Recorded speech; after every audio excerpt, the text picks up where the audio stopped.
حضرت علی کرم اللہ وجہہ شام میں نفلیں پڑھنے مسجد کو تشریف لایا کرتے تھے۔ بعد حضرات نے ایک بار ان کا پہرا دیا۔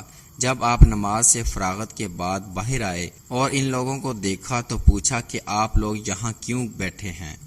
لوگوں نے بتایا کہ آپ کی حفاظت کے لیے۔ حضرت علی رضی اللہ تعالی عنہ نے پوچھا کہ آسمان والوں سے یا زمین والوں سے؟ لوگوں نے کہا کہ زمین والوں سے۔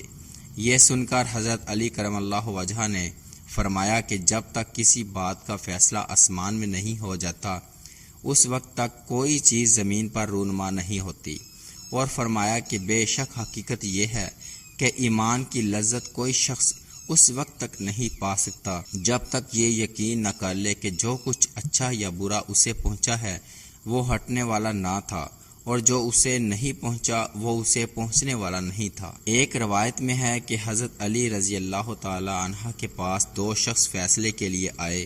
آپ ایک دیوار کے نیچے بیٹھے ہوئے تھے۔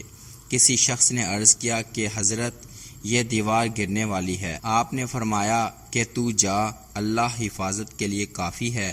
اس کے بعد آپ رضی اللہ تعالی عنہ نے ان دونوں شخصوں کا مقدمہ طے کیا اور کھڑے ہوئے۔ اس کے بعد یہ دیوار گر گئی۔